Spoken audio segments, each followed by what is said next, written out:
There is a sixth dimension beyond that which is known to man. A multiverse as vast as eternity, as timeless as the Infinity Gems. It is the middle ground between the big two and the indie publishers, between sci-fi and mysticism, and it lies between the pages of the reader's imagination. At the summit of entertainment, the dimension of comics, where a humble service is held. We call this service the Gospel of Comics. Hello, everyone, and welcome back to the Gospel of Comics. I am your host, the Church of Failure, and with me, as always, is my co-host, Ayrton McCartney. You're not the trusty co-host anymore. You've been demoted. It's our second show of the day, so. All right. I figured with you being dead and all, I think you should have to reapply to be a trusty co-host. Well, I did just read that. Whatever the hell that book was called. The Inferior Five? Yes. Thank you. You're welcome. Yeah, tonight, folks, we're going to be talking about two comics of which, in our opinion, are absolutely abysmal. And then we're going to discuss why we think that.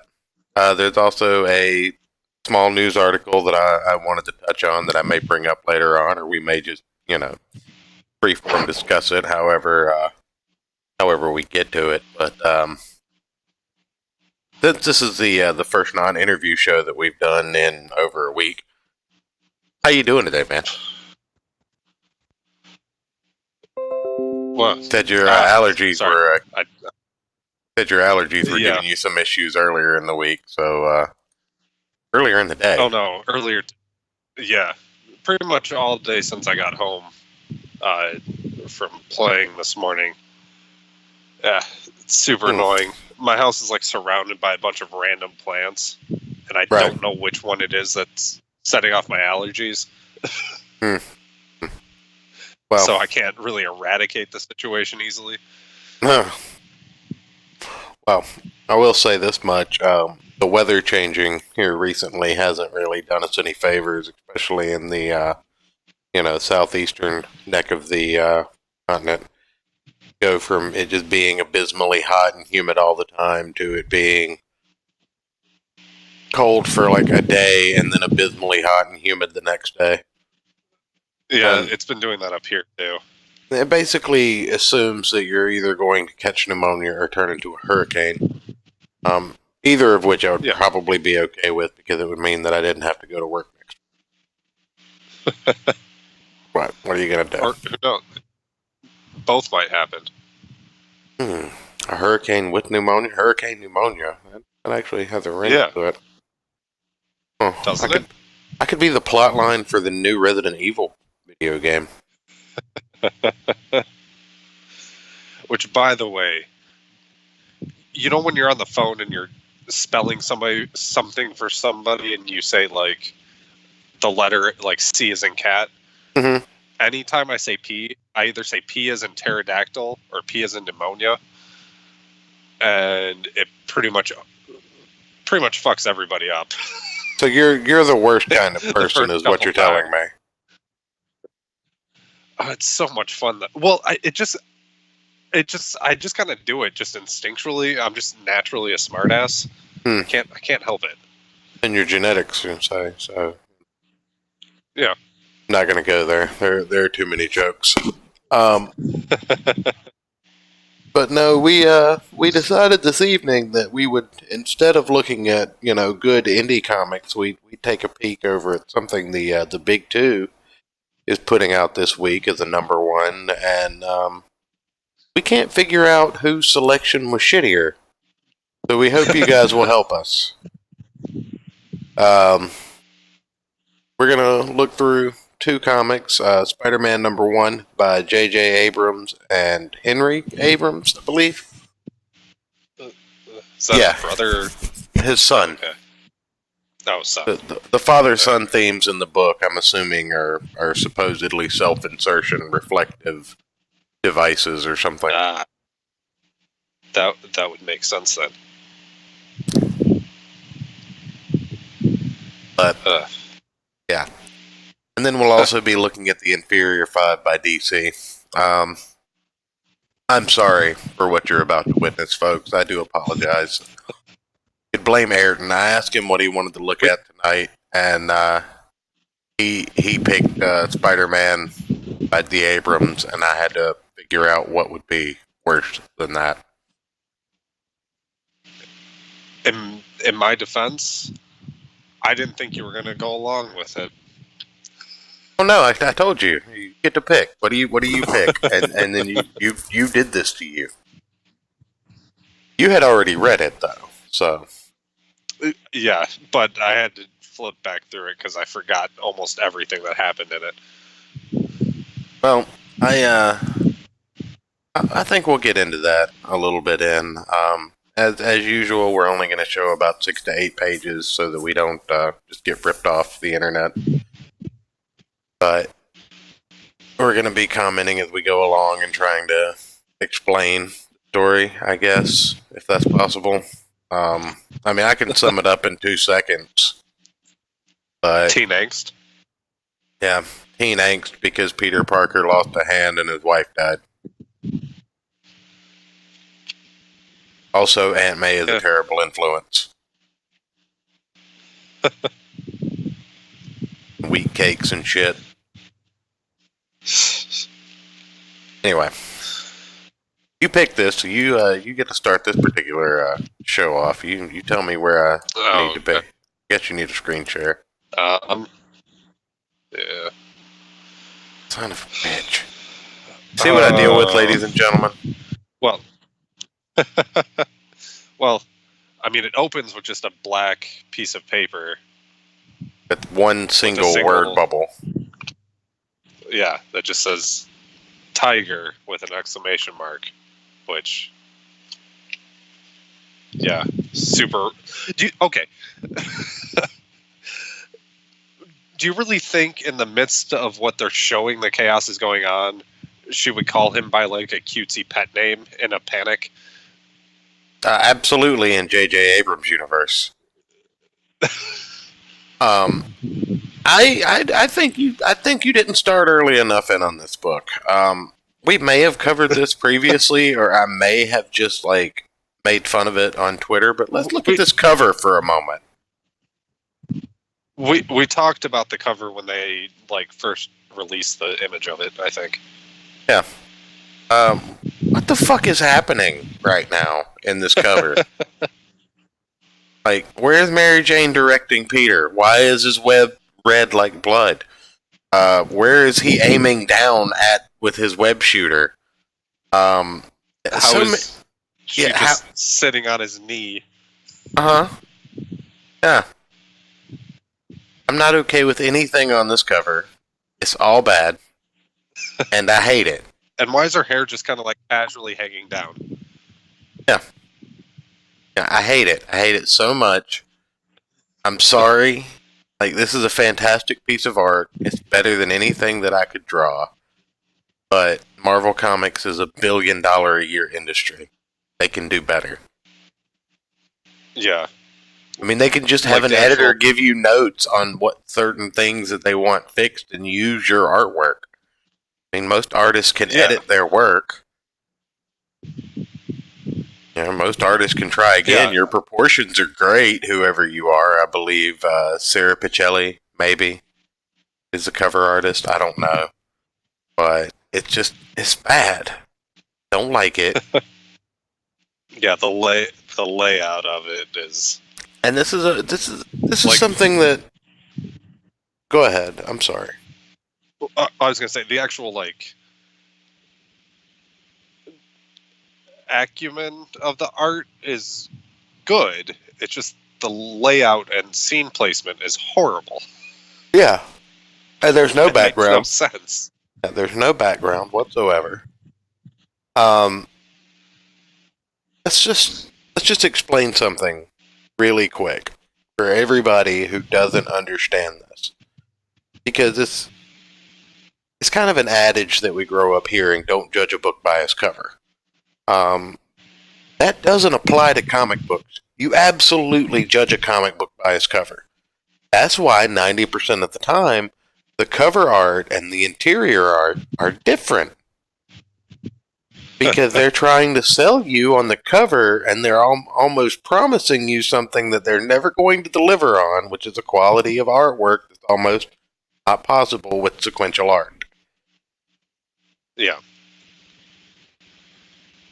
So, just Or take... in the case of Parsanovich, he sculpts the characters out of clay and takes a photo of it. Right. I mean...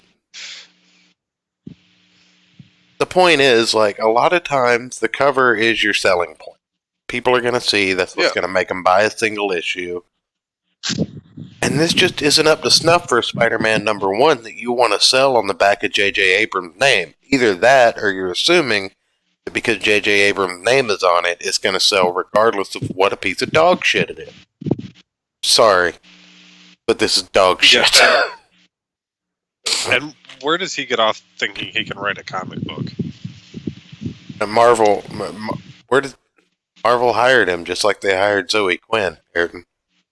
I guess. I mean, they probably asked him to do it. What was the last good thing that he wrote, like movie-wise? I'm assuming his own obituary. Oh wait, Yeah, I mean, The Force Awakens was serviceable. It wasn't great, but no, I had no idea. I didn't like the Star Trek movies. I thought those were stupid. What else has he even done? I don't know. I don't. I don't know why he got as popular as he did. I don't understand the amount of fan service. Not fan service, really, but he wrote Lost, right? Did he? Was he involved in Lost? Because if he wrote Lost, then the first season of Lost was the last good thing he wrote.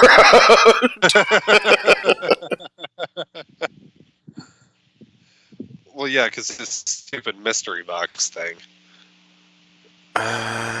What's in the box? Oh man, he could have been a dentist. A dentist? Yeah, that's part of his IMDb profile. Yeah. Who cares? No, he could have been a dentist, and I think a lot of people would have preferred that. Well, no, because he wouldn't actually tell them what's wrong with their teeth. He would just leave them a series of clues and let them try and figure it out for themselves. People might like that. I'd probably be okay with it. God, it's Lost. He did do Lost. 116 episodes. So the first 12 were the last good thing he wrote. Yeah. He also produced Cloverfield and Super 8. How's it going, Danielle? That's JW Spider-Man. Spider-Man. Yeah, we're looking at J.J. Abrams' Spider-Man and judging it because not as bad as I thought it was going to be, but that by no means makes it good.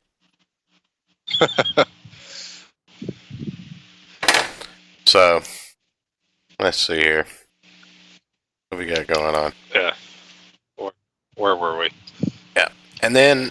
Oh, the opening black page.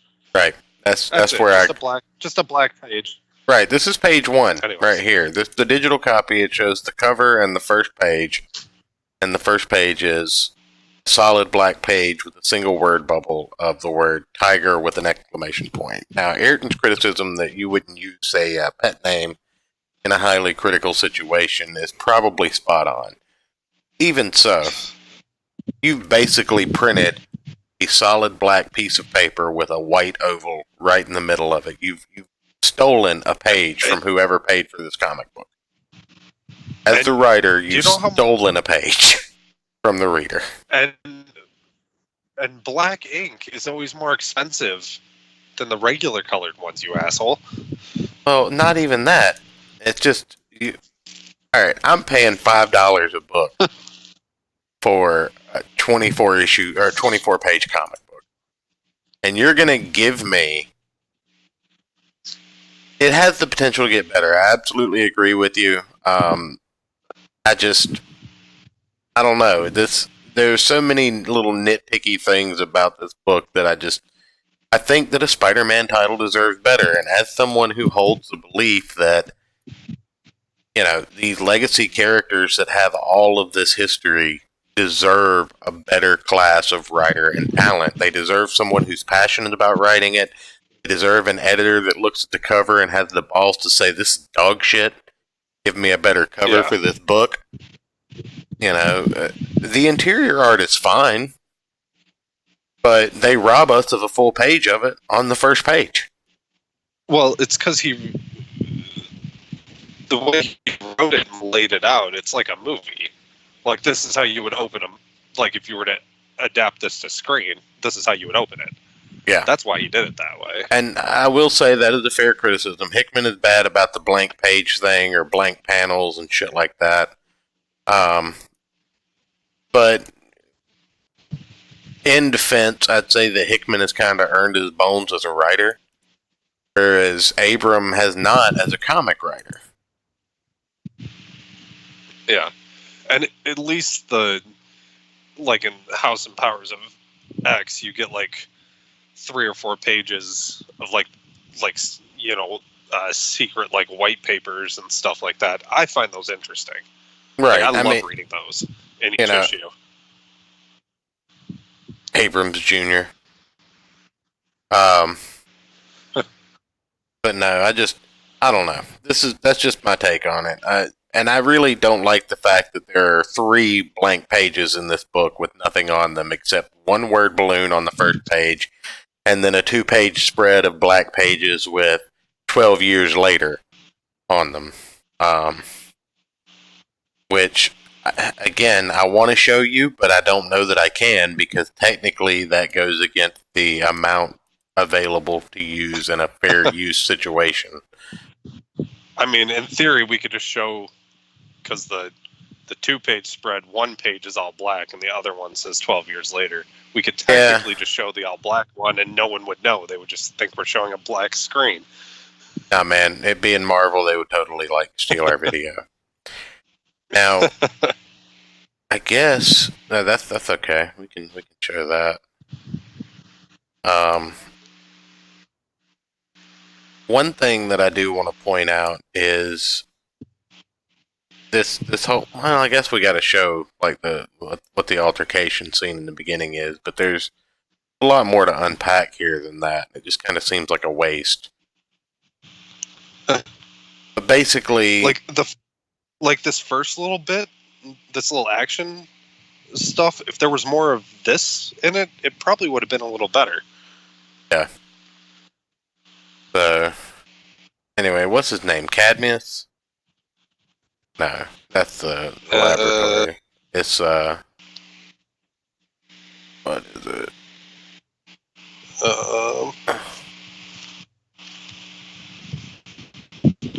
It's a new bad guy. Is basically who he's fighting. Some weird alien creature thing. Yeah. I feel like it's Cadmius for some reason. It says it, but again, this book is just not very. Doesn't stick with you. No. Well.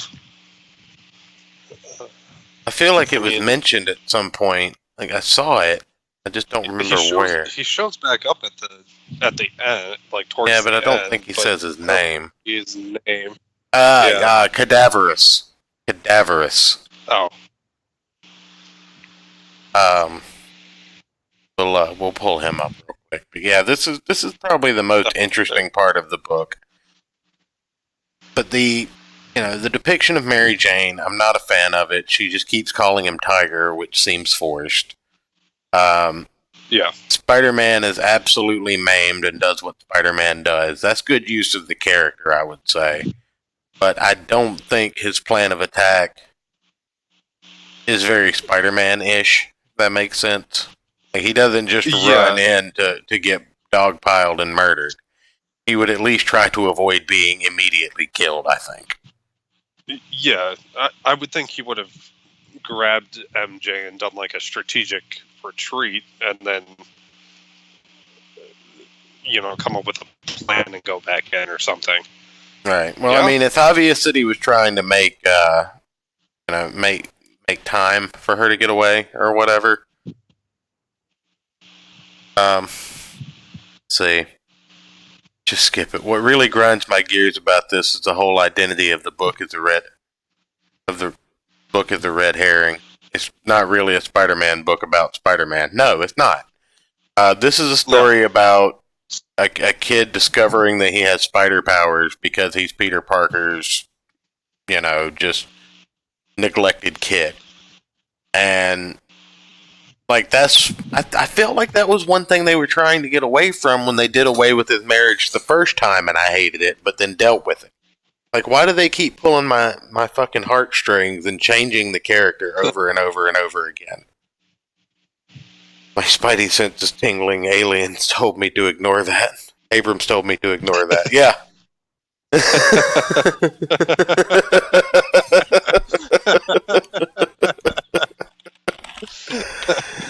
But yeah, I mean, this isn't a Spider-Man story. I mean, at least it isn't yet. It's not established as a Spider-Man story. It's about a Spider Kid that we have no idea who the fuck it is as Spider-Man fans. Because Spider-Man always had a daughter, not a boy named Ben.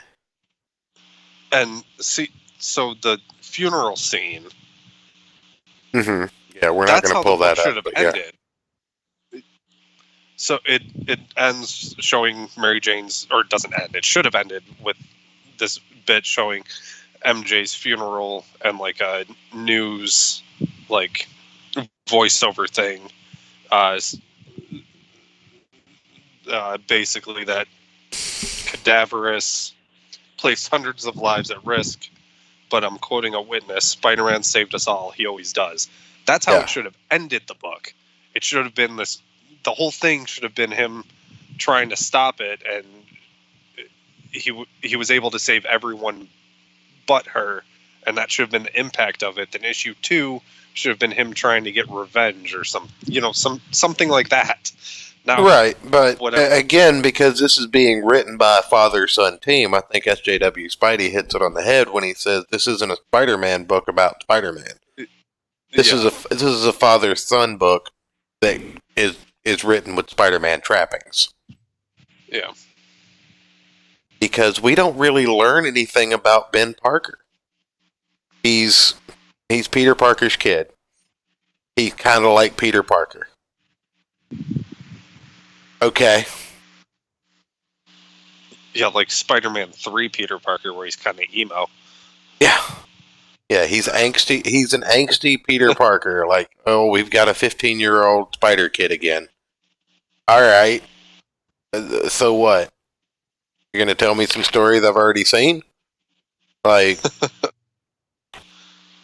this isn't canonical Spider-Man, so what impact is the story supposed to have in the grand scheme of things? Yeah. Why are you giving a J.J. Abrams, invite J.J. Abrams, publish a book in Marvel that isn't Marvel canon in the Marvel universe? You do it all the time. Should have cut from this scene directly to an angry teenage Spider-Man. Yes. Yes, I agree with that more than I agree with what you said, unfortunately, Aaron. It should have cut from this and the funeral scene to a pissed-off teenage Spider Kid in a cool new costume. Okay, I could get behind that. A cool new Spider-Man costume, not just a younger Peter Parker in a red Spider-Man suit again. Maybe he's got like a black and blue one and he goes out at night because he's a kid and has to go to school. So he's just always out at night, so his costume's adapted to that. It's black and blue. Maybe he takes the Ben name a little bit too seriously and goes out as an inverted Scarlet Spider, like a Sapphire Spider or something. Like, that would be kind of cool. Yeah. But, and its impact through flashbacks, yeah, that'd be perfect. But they don't go that route. Instead, what they do is you show Spider-Man getting his ass whooped. And then you show Mary Jane being impaled in a very lazy panel, I think. I mean, I like what they were trying to do with it, but I just don't think it was executed well. Yeah. So, definitely. Yeah, I'll pull up the funeral panel. And why does when she gets stabbed through the back, her one shoe falls off, and then when he drops her off the bridge, her other shoe falls off. Why did they make a note of showing that so clearly? Tarantino. Tarantino produced this book. But yeah, there's the executive producer. Yeah, he had to work his foot fetish in. But see what I mean? Like that intense, like close-up shot of Peter's face with saying he always does. Like, that would have been a better ending, or a flashback thing than. Oh no! 5 pages in. Oh, Henry Abrams is a foot pervert, like Tarantino. That makes sense. Doesn't surprise me. Tarantino's got a foot fetish too. I don't know why I know that. It just shows what kind of degeneracy we live in this world. But what are you gonna do? Yeah, but those foot fetish people, they're a whole different kind of weird. The problem is, like I said, I really actually kind of like the art in this book. The backgrounds aren't great, like in certain places, like when they just use that weird sketch like brush for like faded color to black. I don't like that very much, but generally the art is pretty good, even if it's a little inconsistent. So, 100% you got that. And I really like the way this is done in this one instance. The thing that I don't like about it is this page 7 or something, and there's still 24 pages, or there's still, 7 minus 24, 17? Yeah, 17 pages of book left. Well, 15 if you count the 2 black pages. Yeah, Pichelli did pretty great. Now, who did the cover then? If it wasn't her. I don't know if it says. Maybe it says in the back. Yeah. Let's see. It wasn't credited on the cover that I saw. No, it just says colors. Yeah. So. Let's see.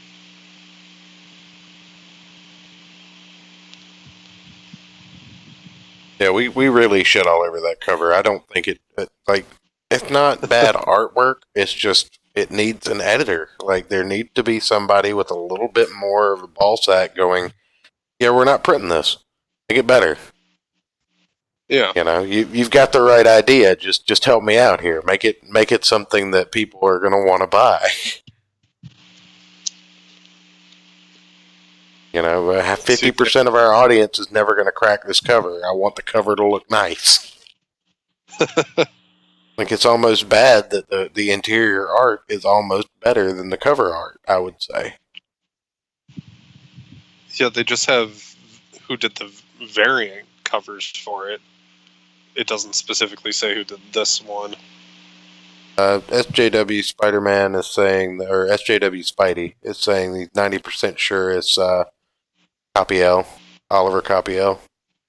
So I'll take his word for it. I'll look it up after the show and correct myself later if I need to, but I'll take his word for it. It's just, we didn't like the posing of it and all that good stuff. It doesn't make sense. It doesn't look great for a cover. Like, I just felt like if they're going to try and sell this as the flagship.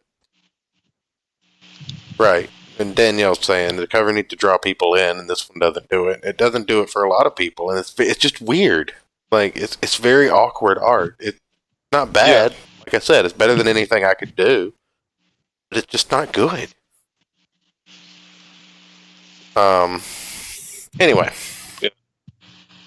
At the According to the funerals, back of the book, there is allegedly a editor and an well, assistant editor and an editor-in-chief. yeah, and everybody and an just executive decided this was good producer enough. That's the problem and with it. chief creative officer. So you have 5 people that this went through. Yeah, and it just needs some minor editing. Like her face needs to be adjusted a little bit. You need to move her just a little bit closer to Spider-Man and make her actually hold on to him and not sitting on his her knee. arm. Yeah. Might want to give her Her hair arms some around his movement neck. and not have his hand pointing straight down to fire more web out. And you've got it. Maybe put a little bit of a background in there, or at least something more than a red splash and a red webbing. I don't know. I don't sell millions of comics. I buy a lot of them, and I wouldn't buy this off the shelf. And if you want his hand pointed down like that to get that signature Spider-Man hand position, make the background in a way that it would make sense for his arm to be out like that. Yeah. Like, you can use perspective to make that make sense. Yeah, but anyway, the graveyard scene, it does its job. It's very impactful. You know, it's Mary Jane funeral, and you can just feel kind of the weight of it from everything that's going on. The color scheme is good. Bright red hair of Peter's kid stands out. That's Ben Parker. Novel Bro in the chat. That kid's face is far too punchable. You're absolutely right. It gets worse when he's older. Yeah. So, you know, you get that, and it really pulls the weight of the story, like, into perspective. Then you get the 12 years later blackout full page splash thing that just makes me angry. And then you get him in high school, and he's confronting bullies just like his dad did. You know, just a normal teenager, so to speak. Gets in trouble and gets detention. Peter has to come bail him out. Then Peter, like, scolds him because, you know, you shouldn't always intervene. It doesn't always make things better. And then he discovers he sticks to a door. Go ahead. Yeah. Oh, I was going to... And just say that Peter has a hook for a hand. Yeah, we'll show that. But yeah, he gets to the house and he apparently has to destroy the door because he's stuck to it. And you know that's kind of a common thing when someone discovers they have spider powers, apparently, in modern Marvel, because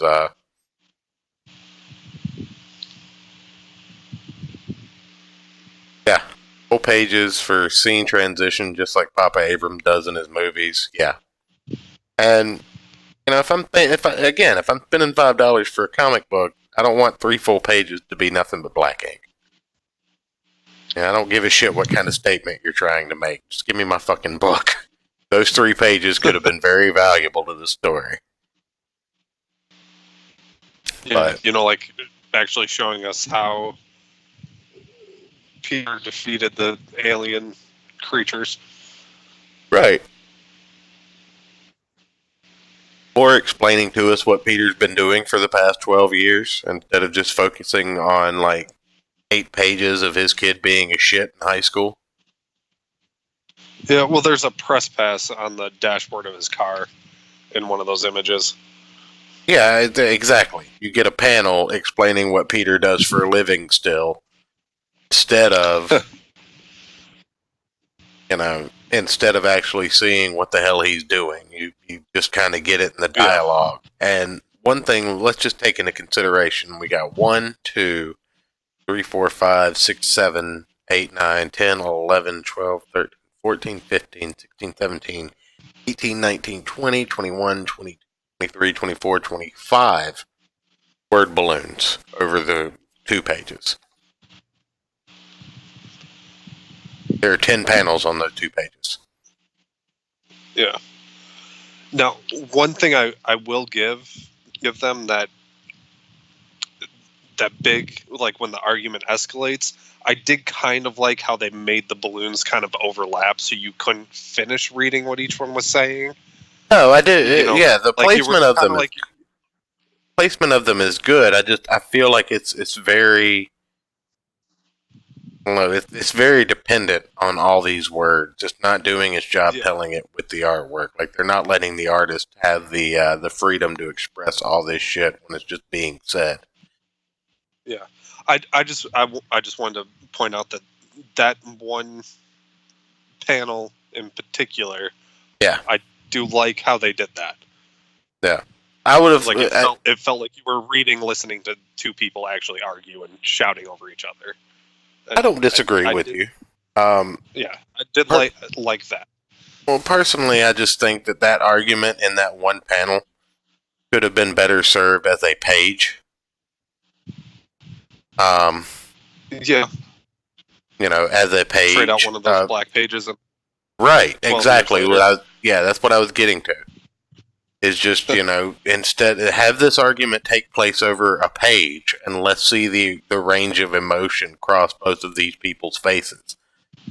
You know, let's see one of them start out from hostile and cool, and the other start out from neutral, and let's see them switch places, which is where they're at by the end of the argument. One of them's humbled from being arrogant and whatever, and the other one's infuriated because their shithead of a kid doesn't understand what the fuck they're talking about.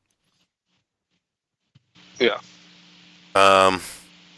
Also, a minor gripe, but Hook Hand should not exist in any universe that the Fantastic Four and Iron Man exist. 12 months later, EG only needs a quarter of a panel's worth of space. Yeah. Or Doc Ock even. Yeah, quarter of a singular panel. Yeah.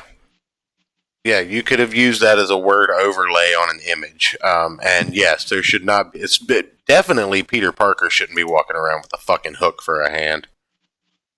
Yeah, they can exist, but Peter Parker gets a fucking android hand that he controls with his mind. But again, stellar art. Like, I'll give the art a 10 out of 10 on this. Like, it's fantastic. Yeah.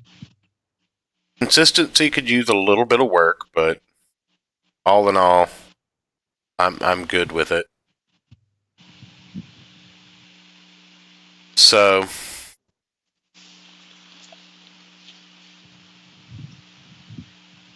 Aunt May discovers that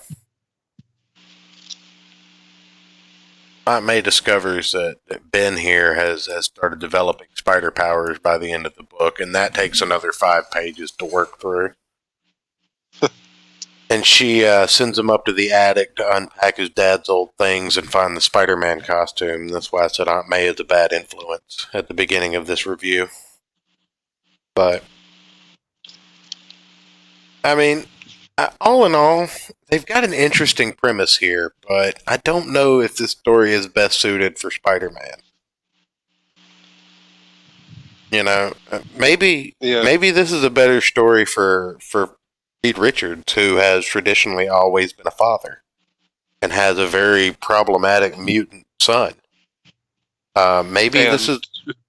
Go ahead. And who tends to get wrapped up in his work and ignore everybody. Right. Maybe this is a story best told with any other character or an original character. Yeah. It just... I don't... Hell, we've gotten this, father-son type dynamic story with Wolverine and Daken.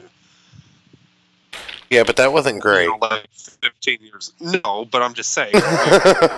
we have gotten this basic premise before. Right. I mean, not him taking over, like, his father's mantle or something, but... You think Pacelli just said fuck it and put Keanu in the comic? Yes. Actually. I wasn't gonna say anything. Confirmed as the next Peter Parker. Yes. Yeah. Old Man Peter and on Broadway is gonna be Keanu. I mean, all in all,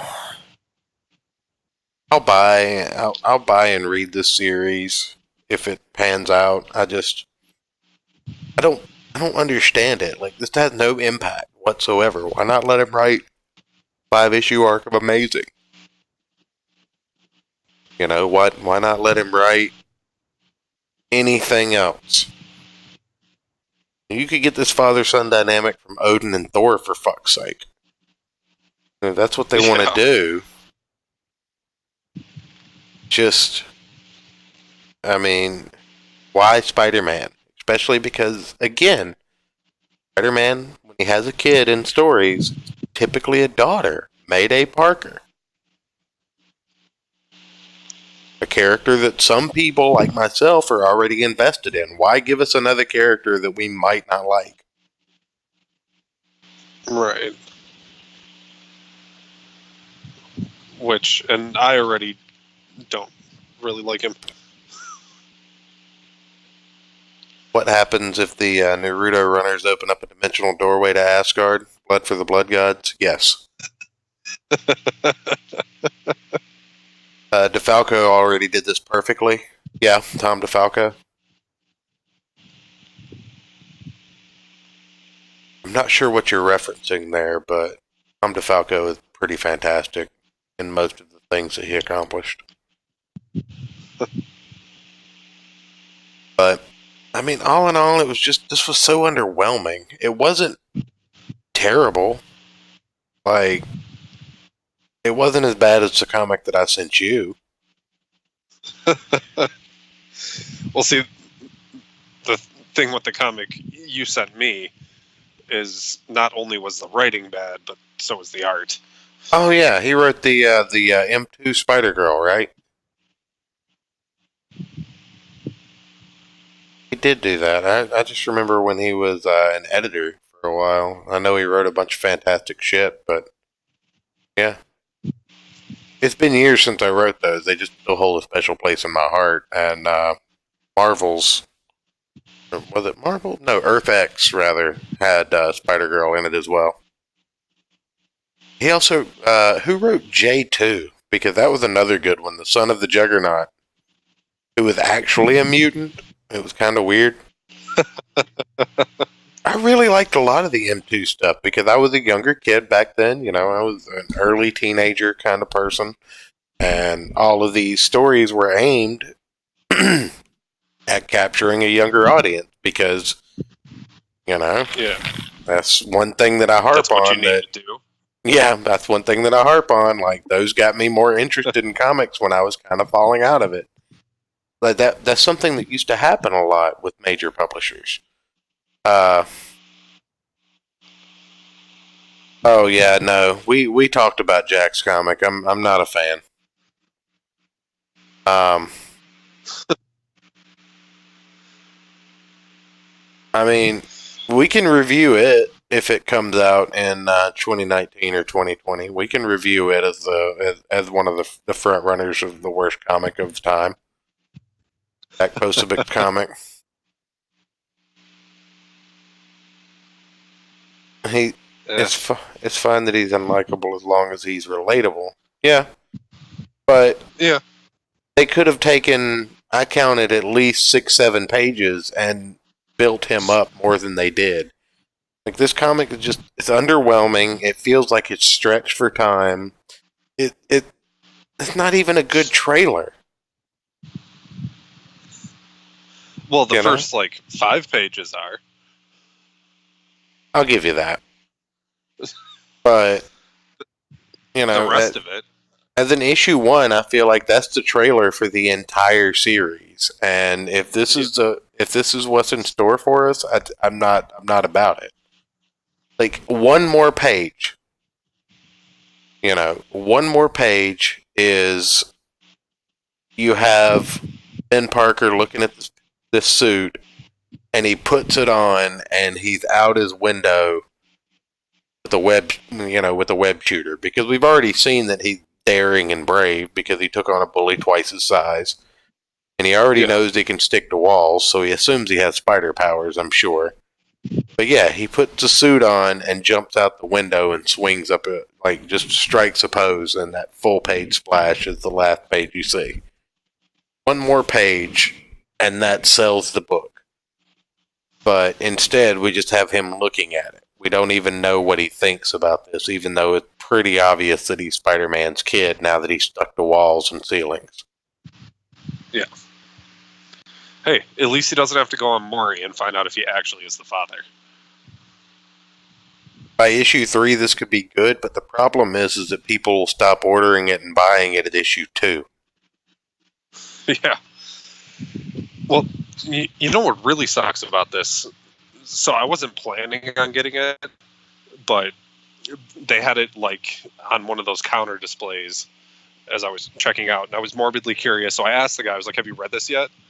He's like, "Yeah." I was like, "What'd you think?" He's like, "Yeah, it was pretty decent." It's like, "Okay, well." And so I'm not going to ask that guy's opinion on a book ever again. Honestly, be fair, it was pretty decent. Yeah. It just wasn't good. and that's the thing that I like to tell people, because those two things aren't directly interchangeable. Like, you can't take... Yeah, like FJW Spider-Man said, it's not awful. It's not the inferior 5 that we're about to look at. Which I still don't even know what happened in that book. It's supposed to happen after the invasion, which I haven't read because I don't read mainstream comics that much anymore. Well, I'm assuming alien invasion? Yes. Superman supposedly dead, all this other good shit. Yeah, Marvel does have worse ongoings. I'll give it a shot, issue 2 or 3. I might even read the whole thing once it comes out in trade. It just, I can't see myself buying this as an individual issue comic because I don't want to encourage this kind of behavior. You mean hiring people who are not comic book writers to write comic books? Yes, because that budget could go to a good comic book writer and a good comic book artist. Because I'm sure they're not paying J.J. Abrams standard Marvel payment. You know what I mean? I'm sure he's getting paid well because of his name. Yeah. And he didn't come on and be like, nah, you don't got to pay me that much. Right. It's not fun. It's bland and kind of sad. The last panel doesn't even catch me. No need for the mainstream comics with epics like Eudaimonia in circulation. Yeah. Yeah. I mean, and that's the thing. Like, it has, it has to be fun because honestly, you can't just keep abusing these legacy characters and expect them to maintain their place in people's memory and heart. Like, it'll eventually come to a point. Like, look what they're doing to Watchmen. Look what this TV show looks like. And to be completely honest, Watchmen looks like trash as far as the TV show goes. Now, they had a good movie. It wasn't the best movie. Yeah, the movie was cool. Yeah, but it was good. It had a great comic book. And now they're about to put out a TV show that's going to undermine all of that success. Yeah. Like, what are you doing?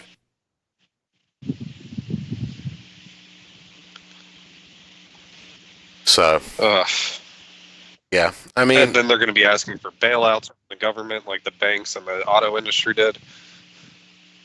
Yeah. Alan Moore is silently fuming at it. I think Alan Moore needs to fucking, in Minecraft, grab a pipe bomb and deal with it. Or some dynamite. Definitely some dynamite. Alt Rorschach fuckery. Nah, not cool, bro. Alt Rorschach. Yeah, Rorschach is the new face of the alt right.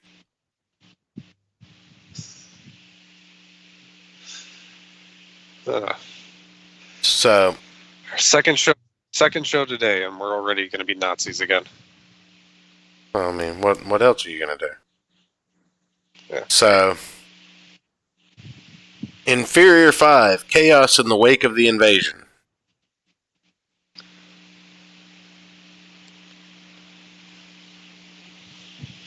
And that's all I got. Nothing. We need absolutely no more government bailouts. It is. Go after Johns first. Alan Moore needs fucking shave and a job application at McDonald's.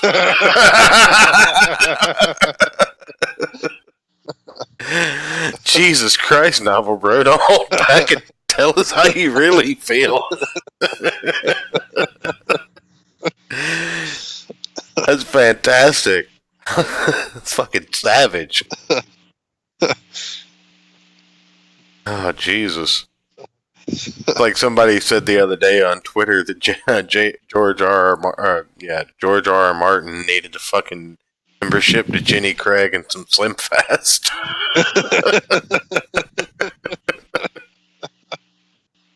Is Jenny Craig even still a thing? I don't think so. I think they were showing their age. My heart, I lost it on a trip to Amsterdam. You mean you sold it for some drugs on a trip to Amsterdam? Yes. That's the acceptable end. But Don't lie to us. I saw this was a number one out the same week as Spider-Man number one. And, you know, a couple of weeks ago I took a chance on Deceased, A Good Day to Die. And it was actually a good book. I read this. And I wasn't impressed. So, first thing that gets me is we're going to look at the first 2 pages. And to quote SJW Spidey, this really grinds my fucking gears. I hate paneling like this. It's so fucking boring. Well, that and the art's so bad, it makes it even more dry. It is not good art.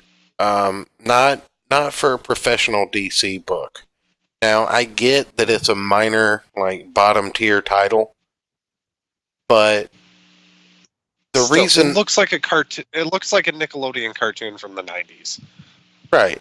But here's the thing. The reason that I don't like this stuff isn't that because the art style is not up to par with professional DC comics. Look at the first, 10 panels of this sequence. Okay? Do any of them look like they link together?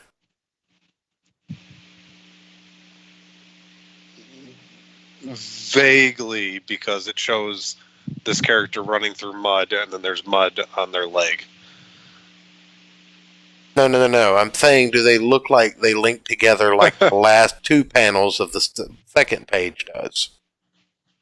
Oh, no. The last 2 panels of the second page do. Yeah. There's no consistency. Like, that doesn't make any fucking sense to me, and I don't like it. This is just... It's weird. It doesn't grab me. None of this really makes sense. I know I was complaining about the word vomit on the other book, but there's no indication of what the fuck is going on here. There's no page at the beginning of this book saying previously during the invasion. This book assumes that you've read that event and you know what's going on when it starts you out in there, or it assumes that you're just going to be curious and go check it out and not just be disgusted and never buy another copy of Inferior 5. Or Invasion just on principle. Right. So, and some people are petty like that. I might be one of them. Not going to admit that on show, but you know, if you hand me a comic book and you expect me just on arrogance to have read something else to understand this book, I'm going to ask you to go fuck yourself. You know, I'm sorry, maybe I'm spoiled on indie comics, but I've never picked up a Spider-Man book from the pre-90s that really expected me to know something without telling me where it happened and how to find it and giving me a brief explanation of it.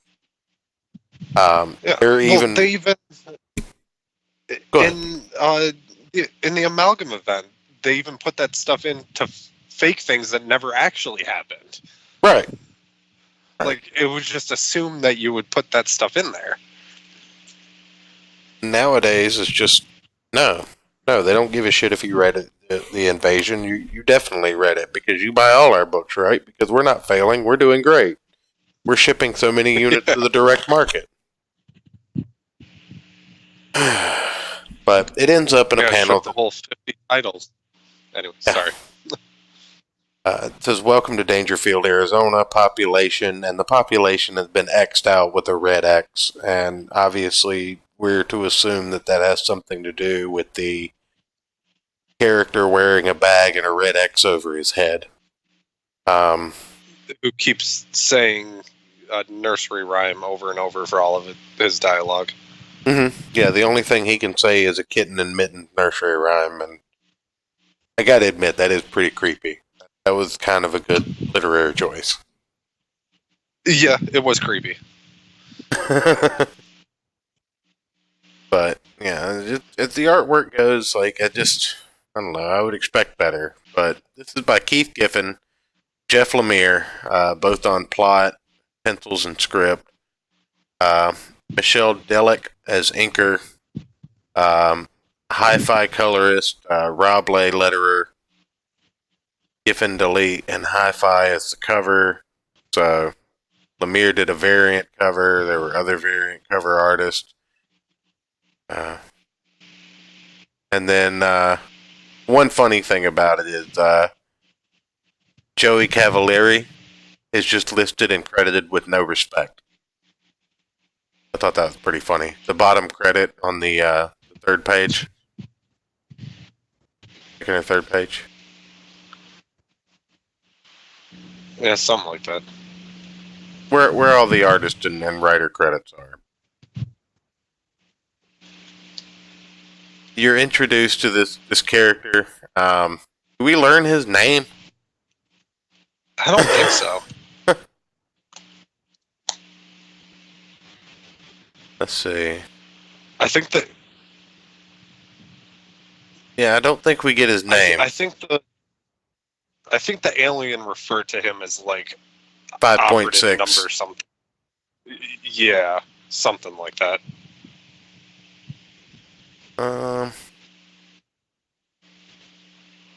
Yeah, no. Yeah, no, we don't get a. We don't really get an indication of what his name is, but he's new in town. And then they do another thing that I kind of hate in comics, and that's inserting the comic into the comic. Yeah, that really bothered me. Yeah. And again, the sequential paneling, I just don't like it. Like, everything about this book just screamed like low energy, low effort. Nothing made sense, but nobody gave a shit that it didn't make sense. I'm still at this point not sure if the invasion of Metropolis supposedly happened in the storyline, and then I'm supposed to believe that DC exists in the DC universe printing Invasion comic books.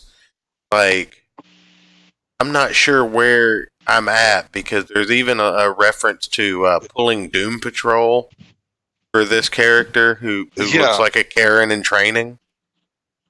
Like... A Karenette. Yeah.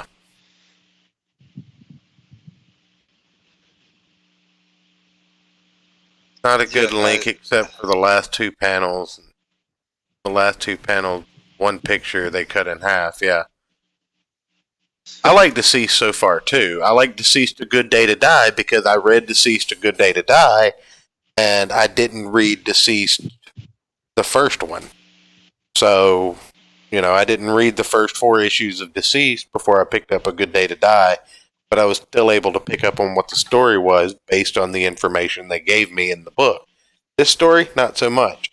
I guess Superman's dead. I guess Captain Atom are dead. What happened to the rest of the Justice League? Everybody's dead. There are no other metahumans around. The aliens What haven't about completely. the Green Lantern? Yeah, what about the Green What Lantern about Green Corps? Lantern? Right. I mean, all of these Like, people might be isn't dead. this what they're supposed to do? Right. Where the fuck were they? Like, But that's literally their job. yeah, this is also during the year of the villain. You're telling me Lex Luthor just let this happen? Yeah. Isn't he supposed to be a god right now or something? Like, where does this fit in? If it doesn't, that's cool, but why is it under the main DC branding? Why not put it under Young Animals? Killed Vertigo, so it can't go there. But it doesn't fit. Doesn't make sense. So, I don't know. This is a very confusing book. It follows around what I'm assuming are 4 of the 5 main characters, because there's this girl in the comic shop, there's this chick and her neighbor at the record store, and then there's the boy who has long hair and his mother just moved into town. And looks like a dyke. I wasn't going to go there because that doesn't matter, but yeah, she's not. She looks weird. She got splotches for whatever reason.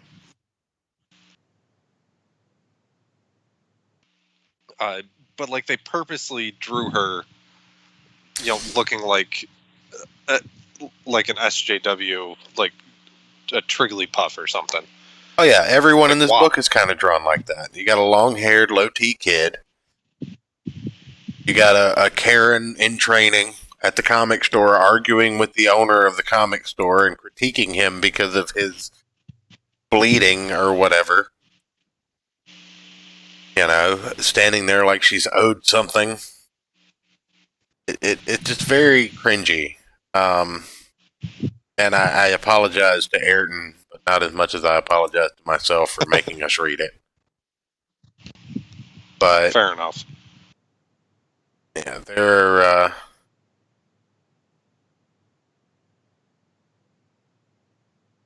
Oh, and the girl has a robot assistant or something, or an alien assistant or something. It's all very strange. But it's like an alien that like it's like a shape-shifting alien or something. Maybe. I guess she turned into a bird. Yeah, she turned into a bird. She turned into Like a fat dude smoking a cigarette. yeah. It's very weird. Yeah. I didn't catch the fat dude smoking the cigarette being her, but go look at it again. Oh, yeah. Yeah, if you go back, it shows the character, and then he like jumps up onto like a post, and then turns into the bird, and then like flies into the building, and then comes out as the chick.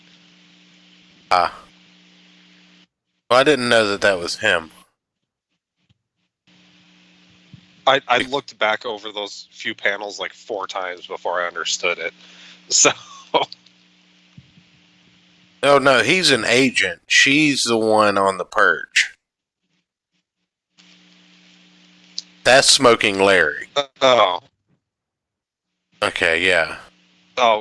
it definitely looked like it was Smoking Larry turning into a bird, then turning into her. Now look at the color of the hair. Hold on, I gotta pull it up. But I never wanted to look at this again. but yeah, we find out the character with the bag and the X on his face, who also exists in the comic book, exists in this world, and he's apparently dragging the kid's mother to his overseers or whatever, and they expect her alive, but I don't think that's what they got. and you pop back to the kid going home, and there are just red X's everywhere on his house, which, again, I don't know why this character is writing red X's all over the house. I mean, Or how? yeah. I don't understand why these characters are being kidnapped and the aliens don't just take over. I mean, if they're well organized enough to just kidnap the shit out of people and leave evidence of the fact that there was foul play behind, like, why wouldn't you just kidnap the person and not leave the evidence? You weren't trying to be discovered. It Right. doesn't make And- sense. And okay, if you're going to write something like this, that's weird. It makes no sense.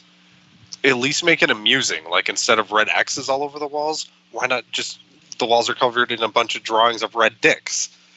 You know, make it Because this amusing. At Yeah, least. this is supposed to be family friendly, I think, to a certain degree. But Oh. even smiley faces or emojis or whatever. I mean, the guy's singing a freaking Like nursery poop rhyme emojis. for God's. Yeah, he's singing a nursery rhyme for God's sake. You can make him do like really weird emojis like unicorns and poops and smiley face. Who the fuck cares? But just red X's everywhere. Yeah. I don't know. It's weird. And I think that would have been an interesting character design too. He just have a different bag with a different emoji on his head all the time. Yeah. That would have been an interesting character design, and the emoji See- could represent his emotion at the time. That'd be kind of cool. Yeah. See? Marvel, DC, hire people who know what they're talking about. Moldovan disc graffiti everywhere. But then there's a backup story that we're not going to flip through, but I would say the art's even worse. Yeah, I didn't even look at it. But it's about the Peacemaker, who's apparently an operative for Amanda Waller. At the point, like, we could talk about Spider-Man a lot longer than we were able to talk about this. I think that just shows our disdain for this, but it also shows that there's no substance to it. Like, all this is introducing characters in very strange ways. Like, okay, we can talk about the record store that two of the characters were at, and that there was a stereotypical black guy trying to listen to a record and telling them to take their dispute outside. Right. We can talk about the fact that, yes, the original girl was breaking the fourth wall by reading a comic book about the event that just happened in real life, and was making The only two. a meta narrative. They were making a meta narrative on people not wanting reality based and reality themed comics. We could talk about that. The only two white male characters. One was a creep, one was an asshole. Yeah. Both of them have long hair and low T. Yeah. I mean, it's just, okay, what am I supposed to take away from this book? It's not good. It's even worse than Abrams' Spider-Man. Really, there's your review, folks. Worse than Abrams Spider-Man. That's all you need to know. So, I don't know. It definitely kind of turns me off of the idea of reading Invasion at this point, too, honestly. Yeah, especially if they're supposed to be linked, and if this is what the art is like. Because really, this art was just, it's Yeah, so it's just, amateurish. yeah. I mean, it's even worse. Like you said before, the art of the other book had a lot more redeeming quality. Yeah, it at least looked like they tried with the art in Spider-Man. This doesn't look like they tried. No, not at all. And seriously, why does the mom have a bowl cut? Yeah. Why She does looks the mom like have- Mo Howard from the Three Stooges? Well, I mean, in the photograph of her, it looks like she's melting. all that plastic surgery. But yeah, I don't know. Like I said, this is. Oh goodness. I made it in a moment. I thought I was going to get through the show, but apparently not.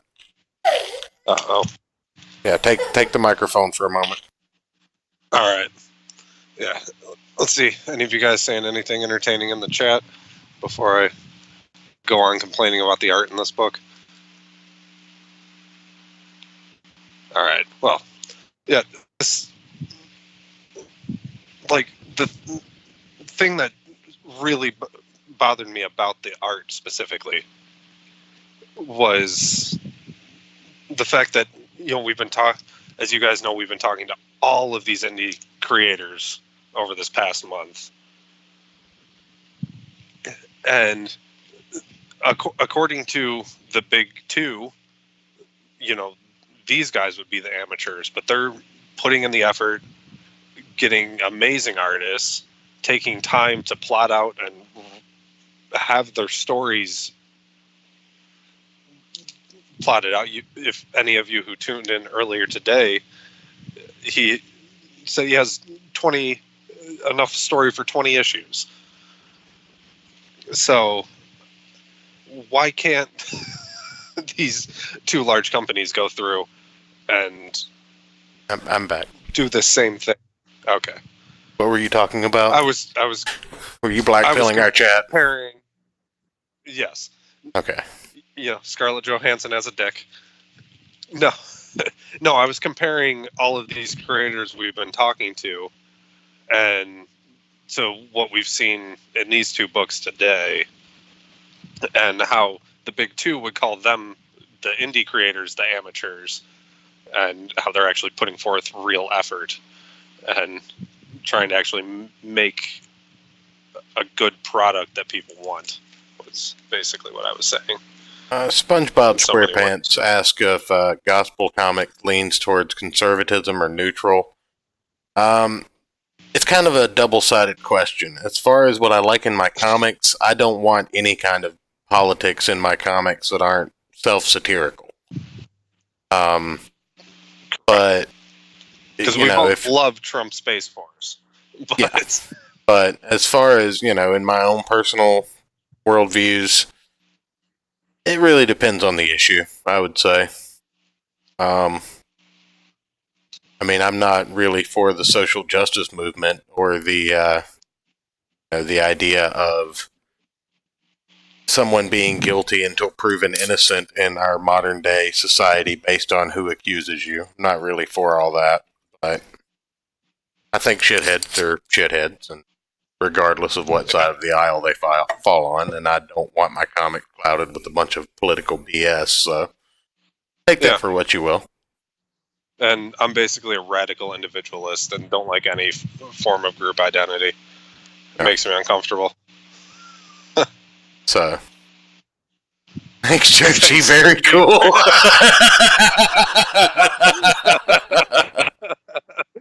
Can somebody please Photoshop a Donald Trump tweet to say that for us? Yes. It's the best comic show on YouTube. Everyone needs to watch it. Gamergate 2.0. Seconds 20-year plan. Oh, Jesus Christ. Fucking novel bro in with his... Oh, geez. That was perfect. Man, he's been on the ball with the zingers the past couple days. But, no, it just... As this book comes through, I don't understand what it's supposed to be about. I don't understand how it's supposed to appeal to a comic book fan. And I don't... It just... Unless you're just unless somebody is like you are with Secret Wars about Invasion for some reason, I don't see anybody just buying this. Well, not in being happy about it. Yeah, well, yeah. Continually buying, past this first issue. Yeah. But... Unless they're, crazy into the Invasion storyline like you are with Secret Wars, I don't see why they would. I don't see anybody being that crazy into the invasion storyline either. Yeah. But I don't know. I've not been a huge fan of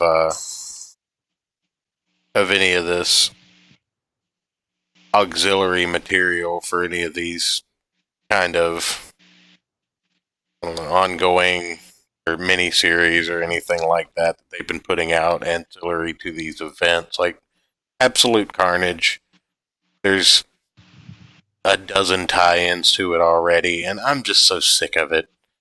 Like, if you want to tell this story, tell this story, but I mean, if you're going to name drop Doom Patrol and tell people what you would actually rather be, then just do your own version of Doom Patrol.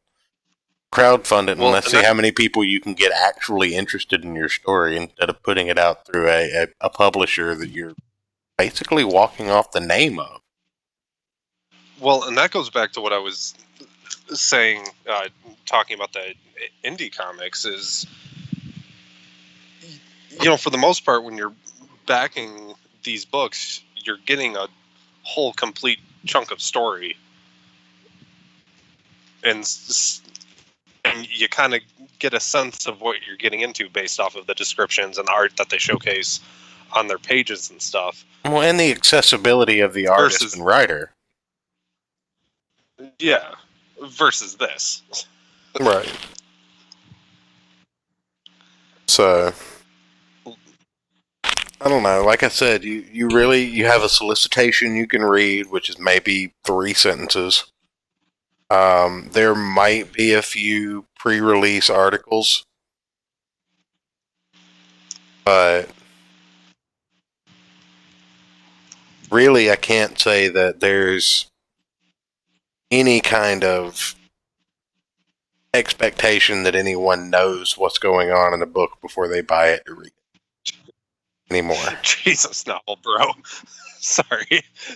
Alex Jones is my spirit animal, but my place in the political compass has my affiliation saying I'm Mel fucking Gibson. Alright.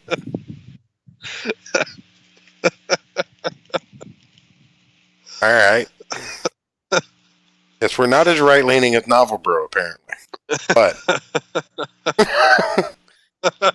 it doesn't mean he's always wrong.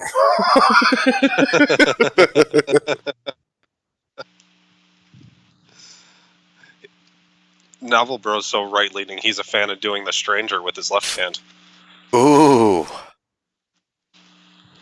No, you should definitely check out the interview we did earlier today, by the way, Novel Bro. I tagged you in the Discord with the after I put the link up. But yeah, that was a good one. It was an old across the ponder, just like you. Yeah, definitely something you would be into. But there was Catholicism and an Englishman on stream and talks of casual prostitution. It was a good show. Yeah, and fags. Don't demonetize and shut down the channel for hate speech, YouTube. He means cigarettes in proper English. Yes, I feel like I have to. English. I'm just gonna start muting you anytime you talk. I'm gonna be. This is gonna be the air. I'll just put subtitles in for any time you would actually be speaking. I mean, you can do subtitles on Skype. Remember? God Almighty! I don't know if you can. I don't know if you can pump that into OBS or not, but that would be entertaining. Just got a Patreon.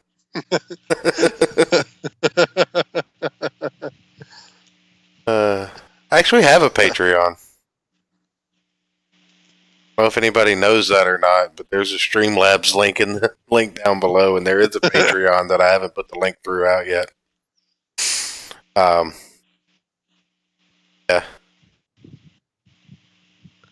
We're so good at this YouTube thing. Oh yeah, absolutely. I'm great at promoting myself. Fantastic. Grift harder, everybody. Grift harder. But well, no. I mean, you got 1,000 subs on or followers on Twitter just by being a sarcastic dickhead. So. Right. I mean, I don't really see why I need to change that formula. Yeah. I don't see why you would either. I'm not really a grifter. I'm just a shithead. Just an asshole. Tagline for the show. I'm not really one for grifting. I really like shit talking things and reading comic books. And I mean, don't get me wrong, I'll fawn over good comic books. SJW Spidey put Deceased up earlier, and I really enjoyed Deceased. But be damned, man, these two books, it makes me worry because every indie comic that we've seen in the last 6 months from people we've had on the show has been better in class than those books are. Even the ones that didn't fund.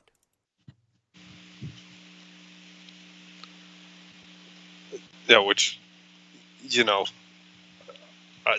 I really hope we're right about our prediction that is going to be the wave of the future, and that someone's going to come along and come up with a better system to get these indie stories out there than crowdfunding.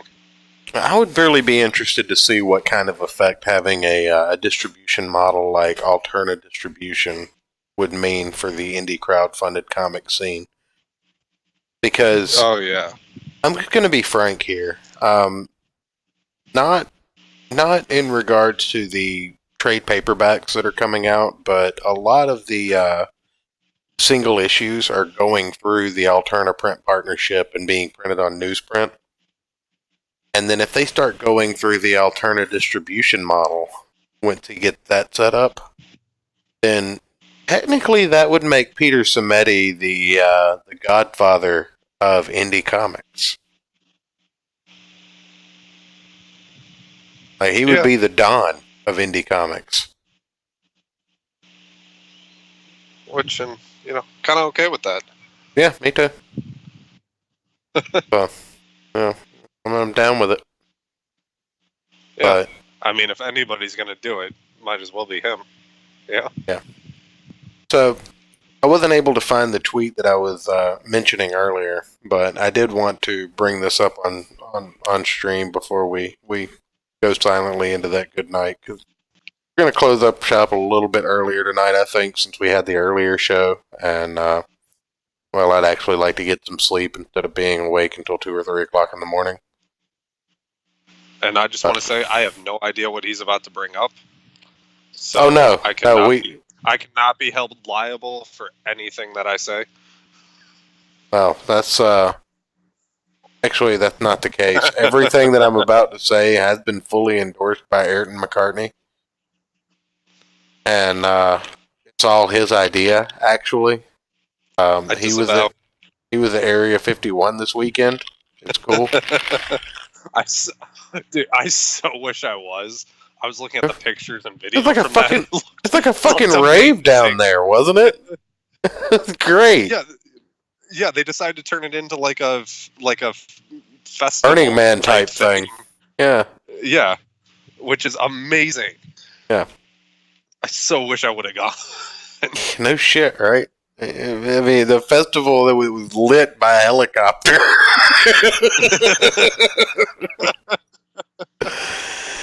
But no, getting to my point. I saw on Twitter earlier today that there is rumor and speculation that now that Tom Holland and Spider-Man are off the table for the MCU because Sony pulled the rights back, Captain Marvel has kind of been shelved by Disney because of the lack of faith in Brie Larson as a person and Captain Marvel as a character. Well, that's good. Finally. I just kind of wanted to get your thoughts on that and find out. Yeah, I mean,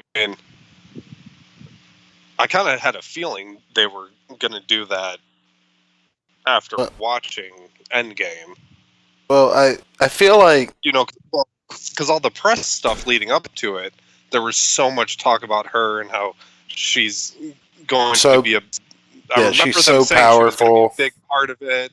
She's going to be a big part in stopping Thanos, which I guess technically, in the beginning of the movie, Actually, of. she was kind of the most important part of stopping Thanos. She brought Tony Stark back to Earth. Yeah. But So I mean, if you look at it that way, but yeah, I figured that was going to happen, but it's good to get some. in more current year, I confirmation. can't tell how misogynist that statement was. I'm not sure how bad I should feel about it, so I'm just not gonna.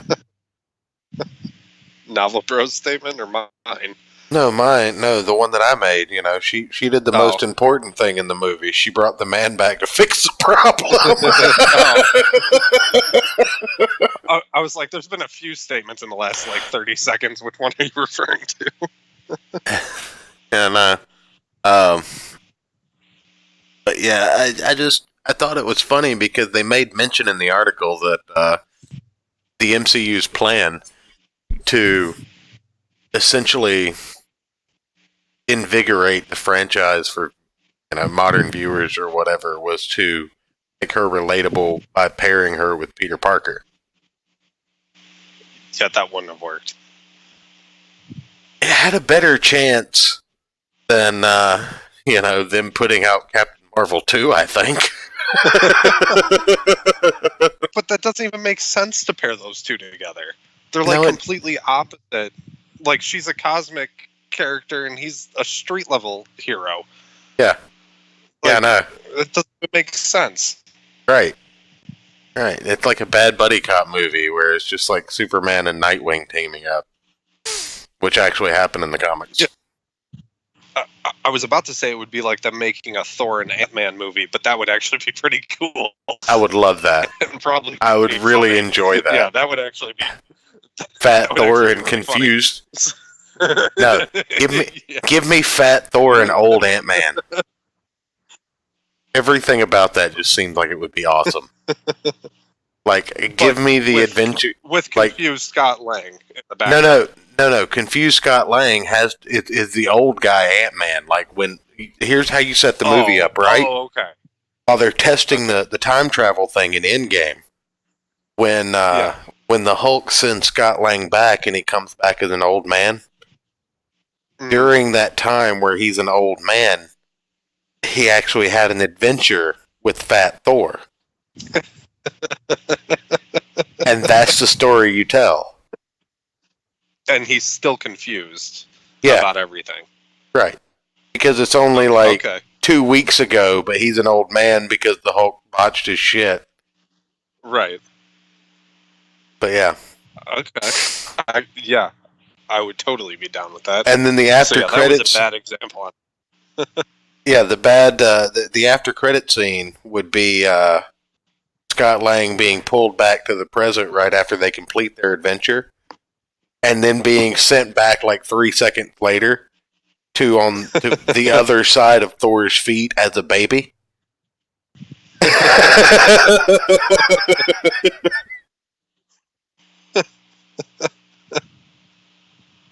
I can see this going places. Yeah. I mean, it could finally answer the question. It could actually finally answer the question: who peed Scott pants? Exactly. Come on, Kevin Feige. Right here. We have reasonable rates. Yeah, I only want 10% off the top.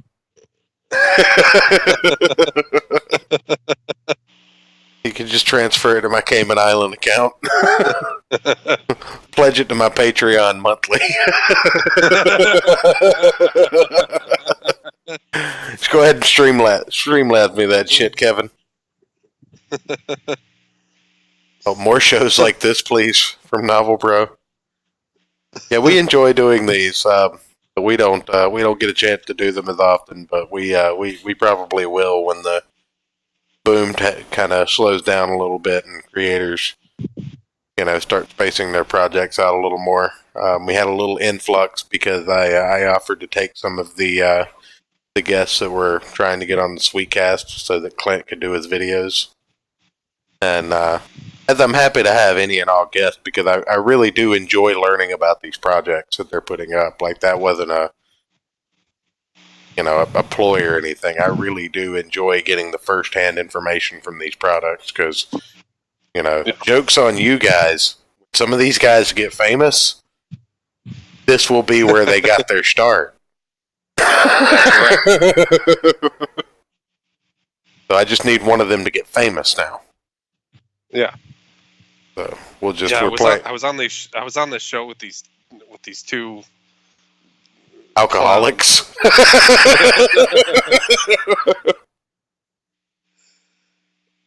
One of them's got a. I've only had one beer per show tonight.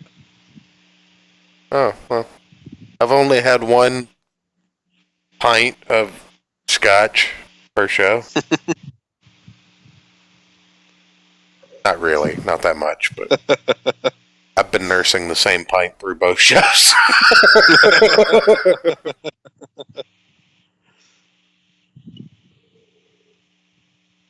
Oh man, no, I definitely enjoy doing these, but it just kind of goes to show you that indie comics really does have a chance to make a foothold in the industry here and really kind of continue to outclass the big two. Because let's just be completely honest here. I went and worked at the comic store today, and there was nothing in my pull box this week because there's nothing that good that I wanted this week. I picked up a couple of things for the show, but there was just nothing that I wanted that came out this week. But I've been checking my mailbox every day since I found out Cyberfrog was fulfilling. Right. I look at the progress that Galactic Rodents of Mayhem has every day and hope and pray that it gets fulfilled. I'm counting down the days until some of these other books start shipping. I'm keeping up with all these creators, finding out when they're closing their in-demand stores and when they're going to print, and I've never been more excited about comic books than I am in this current time.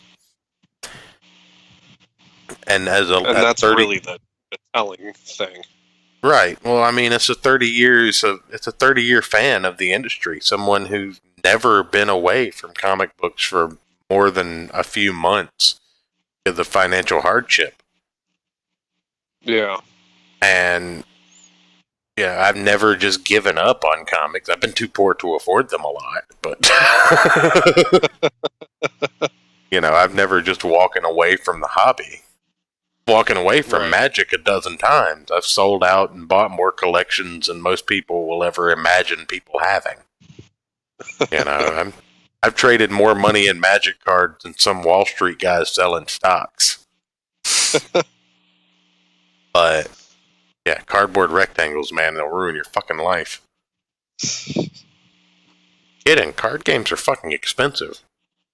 I mean, you're talking on average, if you keep up with Standard, which is a format that most people play, you're talking on average, I'd say $300 to $600 to stay current every 6 months. Jeez. That's just to play a game in one format. If you play Modern, you could be looking at upwards of probably $2,500 a year at bare minimum to stay current with the changing trends and adjusting for deck packs and stuff like that. Because the cards you need aren't going to be the 5-cent cards that are in the bulk bin. They're going to be the $50, $100, $200 cards. Right. I mean, imagine how many bottles of scotch you could get. Why do you think I quit playing last time? Cutting into my drinking. But seriously, though, no, I don't know. I expect more from Marvel and DC, especially when they're doing so poorly as an industry. DC is looking down the barrel of getting canceled completely, and not because of any Me Too movement, but because they're just putting out shitty products. Marvel Comics is on the barrel of just turning into a movie house, and it's like they don't give a shit about what got them there. And here's the thing, and this is something that I want the people in the audience and watching this to kind of take into consideration. Do you guys think that the internet's going to last forever? You know, do you think the current amount of just convenience and entertainment that we're showered with on a daily basis is going to last forever? Do you not think that there need to be mediums out there that can exist without the screens? Or Call electricity. call me a tinfoil hat guy, but I don't think anybody should be as comfortable as they are in their current way of life. And I don't think that everyone should be accepting all of their entertainment to come from a screen that relies on the internet, relies on cable, and relies on, like, more people need to read books. More people need to read comics. More people need to be adjusted to the idea of unplugging a few hours a day and getting into something that isn't digital. You know, have an analog hobby. Pick up something besides a screen for a few hours every couple of days. Pick up playing poker. Get out on a motorcycle. Best way to cleanse your soul. At least I find. Well, save up your quarters and find a poker game somewhere. Yeah. You know?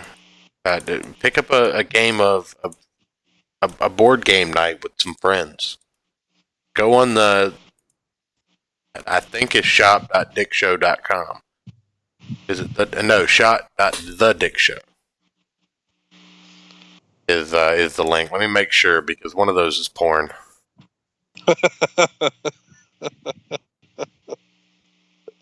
Yeah, it's shop.thedickshow.com. You go on there, and there's a card game called Winner's Drink. I'm actually going to throw that in the chat for everybody.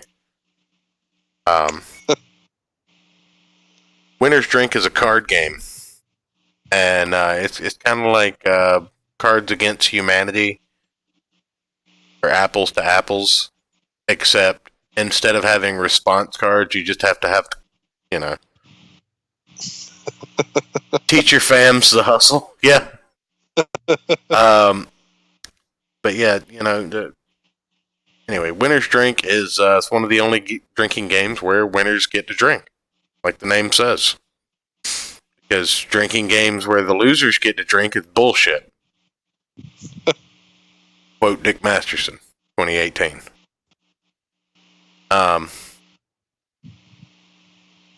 Yeah, I don't know.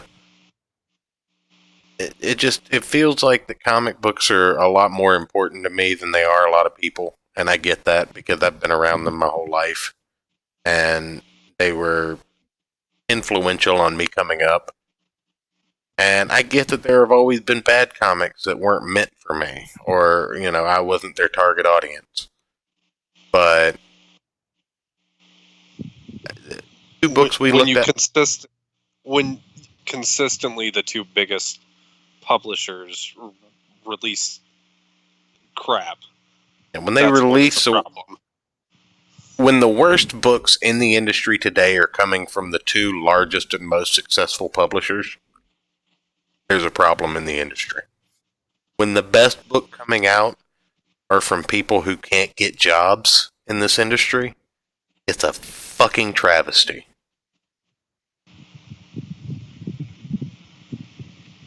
You know, think what you want to about Ethan Van Sciver and his social media habits. I don't care. I don't endorse every one of them. Not my job to. I'm not his fucking keeper. I'm a fan. Right. I can like his artwork and not like some shit he says on Twitter. That's allowed. You know, I don't have to be his keeper. I don't have to support and endorse every single thing that he does. I don't have to agree with his views on Doug TenNapel. I don't have to agree with Doug TenNapel's views on him to buy both their books.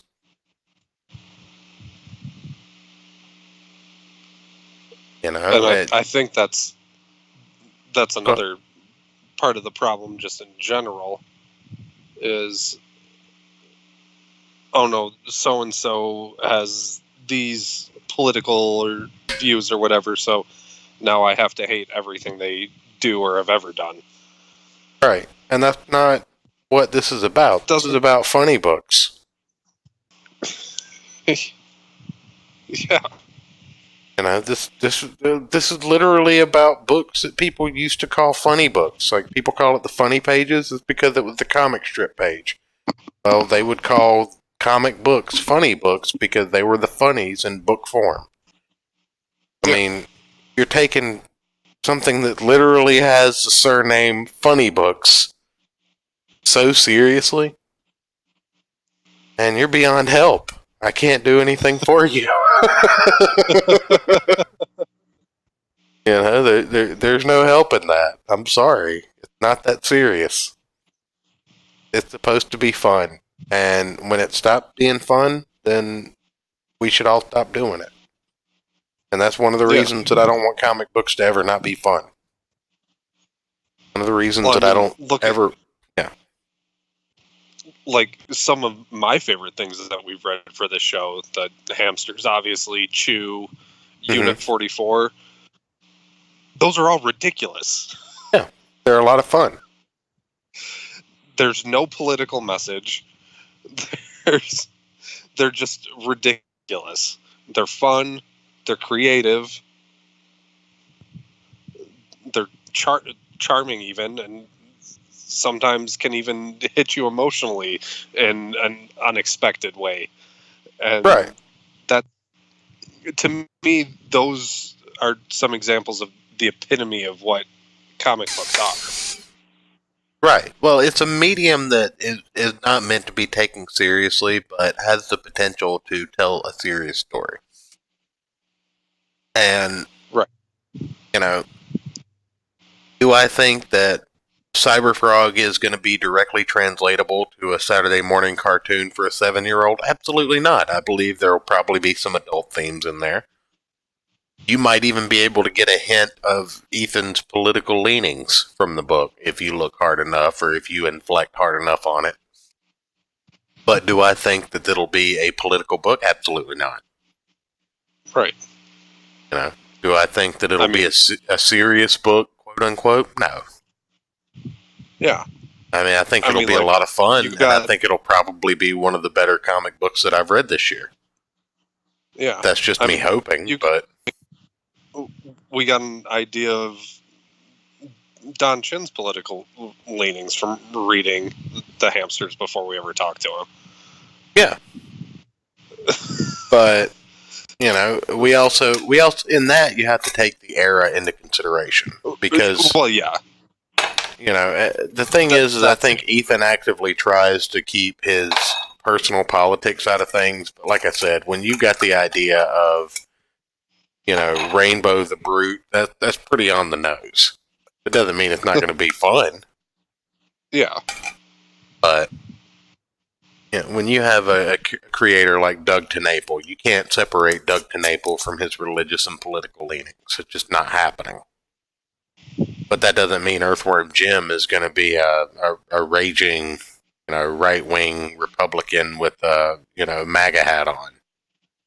Pretty sure Earthworm Jim is 100% MAGA hat free, if not at least 99.9 MAGA hat free. It would be an amusing troll to just put like one in the background, like on a hat rack somewhere. Yeah. Well, like if I was him, I would do that. But that's one thing that I do want to clear up for people. Like, I don't ever want anyone thinking that, just because I appreciate the idea of Comicsgate and the indie crowdfunding movement, and just because I'm friendly with Work Campaign and I really look up to Ethan Van Sciver as a creator and stuff like that, that I ever fully sign on to any of these people. They're people on the internet. Do I think any of them are ever going to knock on my door and give me $200,000? No. The reason that I'm so specific about that is that's about what it would take for me to publicly endorse anybody, and I'd have to disclaim I'm endorsing them based on a $200,000 gift. But I don't think that people need to take this indie thing so seriously. I think people need to focus on making good books. And if you want to follow the drama sells. I don't think any less of people that do that. But that's not what I'm about. Like, I enjoy following the drama just as much as the next person, but I'm not about basing my decisions off of it. Yeah, I mean, we had Edwin Boyette in the chat the other night. I love Edwin. Edwin's fucking fantastic. Do I agree with him and Ethan Van Sciver's disagreements with one another? Not really. Do I give a shit about it? Not at all. Right. Does what Ethan thinks about Edwin or what Edwin thinks about Ethan affect mine or Ayrton's views on either one of them? I doubt it. Yeah. Well, and to go back to, like, drama can be entertaining, both of us were avid viewers of Warski and the Killstream and the Kumite back, in their heyday. I still listen to the Killstream. Damn near every day. Yeah. Yeah, since I went to, I don't feel like going out of my way to watch it as often. No, man. Live. No, man, you got to listen to it on the podcast. You got to listen to it on the podcast site, the Zencast. Yeah? Yeah, I'll send the link to you. Oh, okay. Yeah, he's always had a podcast site. That's how I've always listened to it. Oh, I always just did the replays on YouTube.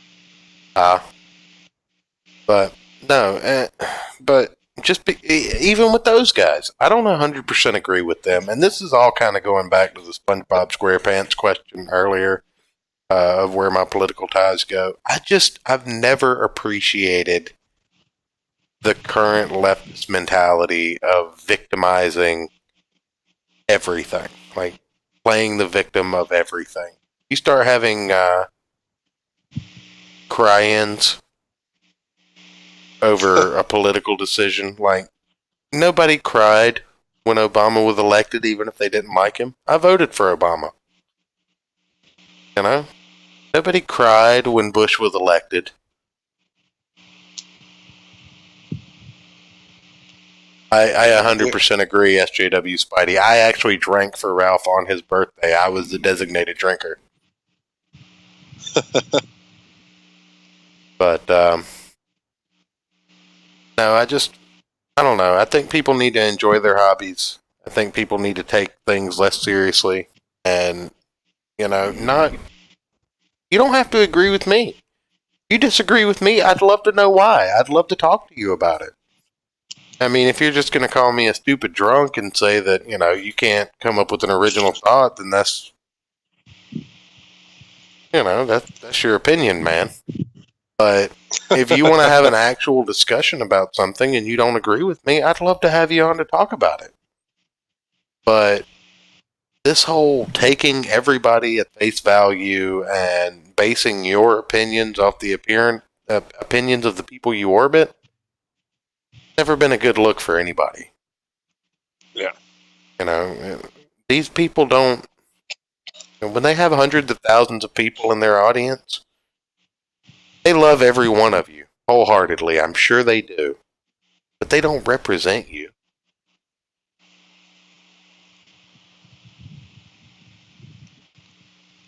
Well, Randbot's priming them for a ban is what Randbot's doing.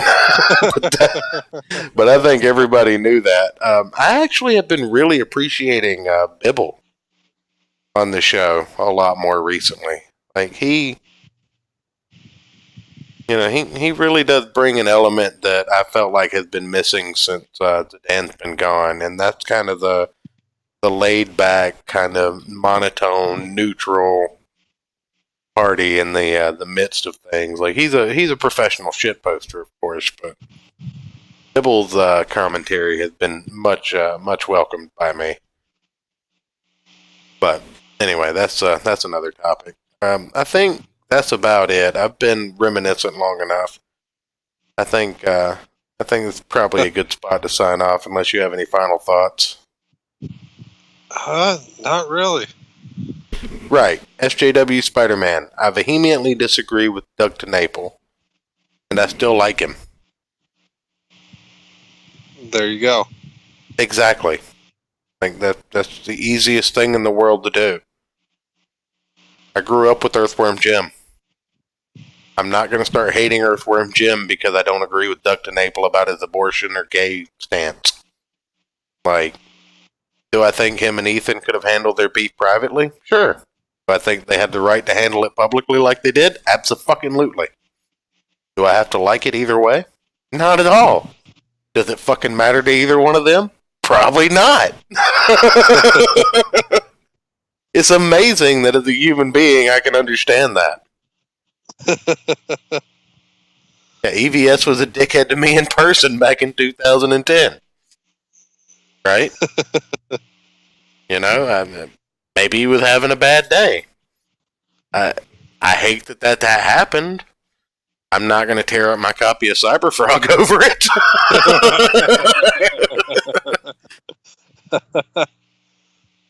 I would never be a dickhead to you in person if I knew who you were, but you know, if you were a dickhead to me first, then maybe I would. But I can't give you that guarantee on my end. There's a good chance I'll be a sarcastic dickhead to you know what? I'll make this guarantee. I will not be a dickhead to you, and if Ayrton is, I'll fire him for you. He'll still be on the show, but I will fire him specifically for being a dickhead to you. Well, there you go. That's the Gospel of Comics promise right there. You don't get any better than that, folks. But anyway, I think that about wraps it up. You got anything else you want to add before we get out of here? No, I'm good. Are you? Really? Well, I still hated that book, but well, you're welcome. And if you guys want to torment us by making us read more awful books, you can head over to the Patreon where you can suggest awful things for us to read and review. Yeah, let me pull that up. I guess I'll pull the Patreon link up and put it in the chat. Come on, what a segue. I'll put it in the chat. There we go. That's the Patreon down below. Let's see, what do I have right now? I think it's let's see, there's yeah, right now it's just the congregation tier. I'll add some tiers for making us read stuff. I thought I already had, but I'm bad at this, so I'll put it in the below the Streamlabs or whatever. I guess I should probably check that. I doubt anybody's sent anything through it, but in case they have, I have to read it.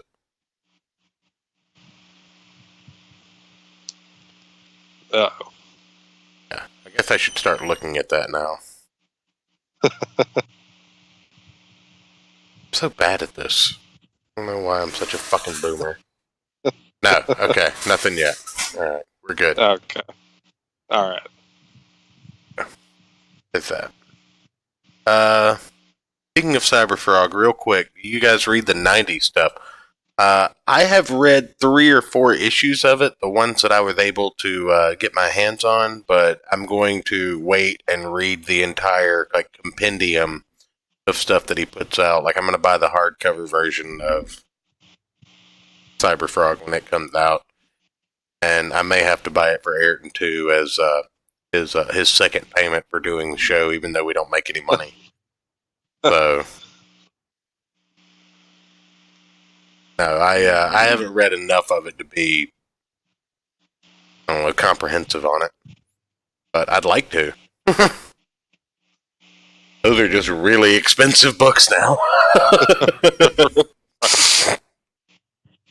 Kind of like a lot of Doug TeNapel's books. Like, I have 1 or 2 of his original books, but I don't have anything in the $100-$200 area, and I was going to go buy Bigfoot Bill the other day, and it's like $200, and I'm just like, I don't know. I'm snagging one myself, but it's not great. No, that's kind of what I got from the few issues that I had read before, but there was a lot of 90s comics that kind of fell into that. The artwork was still pretty good. But anyway, SJW Spidey, Novel Bro, everybody, Danielle, thanks for coming in and hanging out with us. SpongeBob, thanks for asking some questions there and making me question myself. That's what we're here for. No, I mean that without any sarcasm whatsoever. Like I had to seriously like inflect on that. So there was no sarcasm in that whatsoever. PVS wrote kind of aimlessly, kind of like Henry Abrams. Yeah. I might have to go back and dig those books out of my my long boxes and look at them again. But and figure out which ones it is that I have even. But no, I didn't really enjoy the first iteration of Cyberfrog, and the art really kind of sold me on it. But I do expect a little more out of Blood Honey, and I'm going to do a review on it when I get it, and I'm going to be as fair on it as I would be any other book. If I don't like it, that doesn't mean it's not good for other people, but I will be honest about whether or not I enjoy it. But I can kind of already tell you from what I've seen of the artwork, if the artwork is consistent, then I'll like it, you know? But anyway, everybody, thanks for coming by. Do the whole like, share, subscribe, all that nonsense. And I'll see you guys Do all again. the YouTube stuff. I will see you guys again tomorrow night. Thanks again and have a great one. Good night, everybody.